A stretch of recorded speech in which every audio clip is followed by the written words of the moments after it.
እግዚአብሔርን መፍራት የመጨረሻ አይደለም። ከእግዚአብሔር የተለየ ህይወት ማለት ከውሃ የወጣ አሳ አይነት ነው። እግዚአብሔርን መፍራት የመጀመሪያ ነው። እግዚአብሔርን መፍራት ሲባል አሉታዊ በሆነ መንገድ እናስብ ይሆናል። ሰው ከልቡ ለሚወደው ሰው የሚጨነቀው ከወዳጄ መጥፎ ነገር ይደርስብኛል ብሎ አይደለም። የሰው ልጅ አልሰማም በማለቱ በኖህ ዘመን እግዚአብሔር ምድሪቱን በውሃ እንድትጠፋ አድርጓል።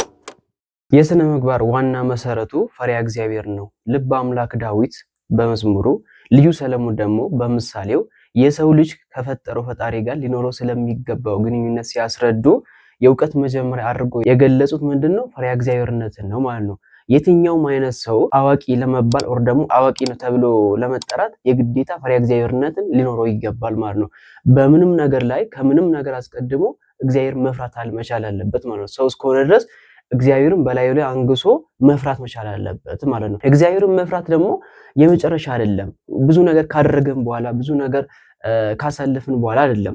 እግዚአብሔርን መፍራት የመጀመሪያ ነው። ምንም ነገር ከማድረጋችን በፊት እግዚአብሔርን አስቀድመን መፍራት መቻል አለብን ማለት ነው። ምንድነው? ቤት ያለ መሰረት አይሰራም። መሰረት በሌለው ቤትም ላይ ጉልላት አይቀመጥም አይደለ? ልክ እንደዚሁ ለሰው ልጅ ጤናማ ህይወትና ለዘላቂ ህልውና ፈሪሃ እግዚአብሔርን ማስቀደም ኦር ደግሞ መሰረት ማድረግ መቻል አለበት ማለት ነው። የዛኔ ምንም ነገር ውስጥ ቢገባ ምንም ነገር ቢጀምር መስራት ቢጀምር ይሳካለታል። ምክንያቱም እግዚአብሔርን አስቀድመዋል በህይወቱ። እግዚአብሔርን ያስቀደመ ሰው ደግሞ ሁሌም አሸናፊ ነው። ሁሌም ከፊት ነው የሚሆነው እንጂ ወደኋላ ወር ደግሞ ወርቁ አይቀርም ማለት ነው። እና እግዚአብሔርን መፍራት ማለት ግን እንዴት ነው? ብዙዎቻችን እግዚአብሔርን መፍራት ሲባል አሉታዊ በሆነ መንገድ እናስብ ይሆናል።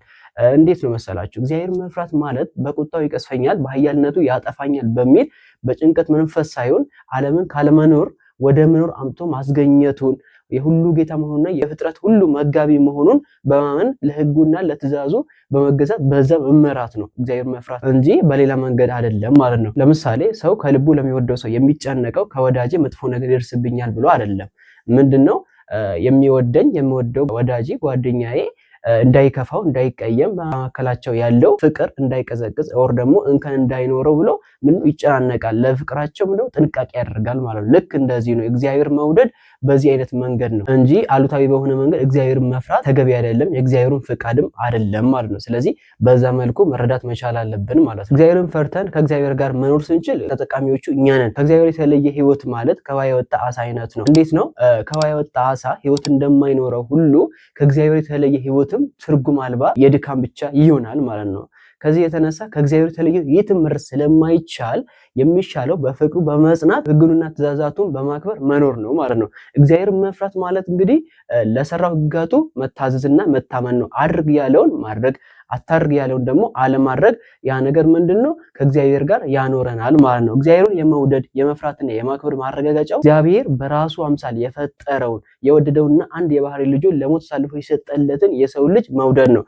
ሰውን የመውደድ መገለጫው ደግሞ ለራስ እንዲሆን የሚፈልጉትን ነገር ለሌላው ማድረግ ነው። ልክ እንደዚሁ ደግሞ በራስ ላይ እንዳይደርስ የሚፈልጉትን ነገር ደግሞ በሌላው ላይ እንዳይደርስ ማድረግ፣ ይህ ፍቅር ነው ማለት ነው። ፍቅር ደግሞ እንደ ቀለበት በጣት እንደ ማዕተብ ደግሞ በአንገት የሚያኖሩት የህይወት ጌጥና የነፍስ ውበት ናት ማለት ነው። ስለዚህ ፍቅር ከሞትና ከመቃብር በላይ የጸናችና ጸንታ የምትኖር ናት ማለት ነው። ዳዊትና ልዩ ሰለሞን የጥበብ መጀመሪያ እግዚአብሔርን መፍራት ነው ብሎ በገለጹት አንቀጽ እውቀትና ጥበብ የፈጣሪ ህልውና ሰራኢና መጋቢነት አውቆ አምልኮት የሚከተሉበት ወደማያልፍ ዘላለማዊ ህይወት የሚጓዙበት የሃይማኖት መንገድ ናት። ወንጌል ትዕግስትን፣ መታዘዝን፣ ማገልገልን ታስተምረናለች ማለት ነው። ጌታችን ኢየሱስ ክርስቶስ ልክ እንዳደረገው ማለት ወደዚህ ዓለም ሲመጣ ሊገለገል ሳይሆን ሊያገለግል እንደመጣ ትናገራለች። ልክ እንደዚሁ ሰዎች ለሰዎች እንደዚህ እንዲያደርጉ ወንጌል ታዛለች ማለት ነው። ህግጋት ሁሉ በእርሷ ተቃልላሉና ስለዚህ እንግዲህ ትልቁ ለትንሹ፣ ብርቱ ለደካማው፣ መምህር ለተማሪው፣ ወላጆች ለልጆቻቸው፣ መሪ ለተመሪው ማሰብና ማዘን እንደሚያስፈልግ ሁሉ እንደዚሁ ደግሞ ትንሹ ለትልቁ፣ ደካማው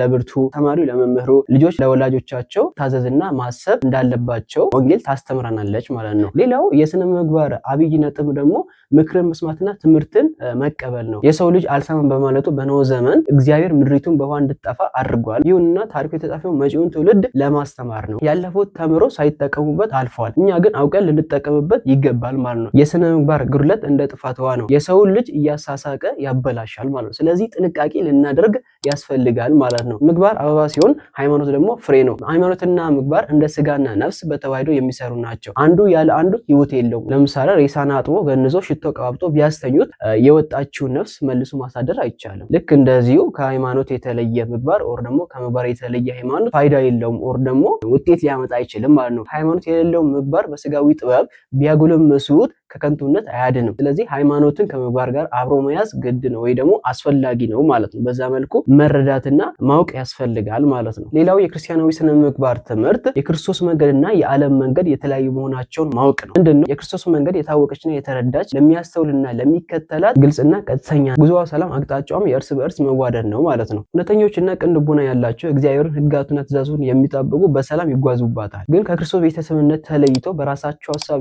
ለሚሄዱ ሰዎች በክርስቶስ መንገድ ላይ መጓዝ በጣም ይከብዳቸዋል ወይ ደግሞ ያስቸግራቸዋል። ስለዚህ ክርስቶስን ለመውደድና ክርስቶስን ለማወቅ ሕግጋቱን ትእዛዛቱን ጠብቀን በመንገዱ ለመሄድ ቀና ልቦና ሊኖረን ያስፈልጋል ማለት ነው።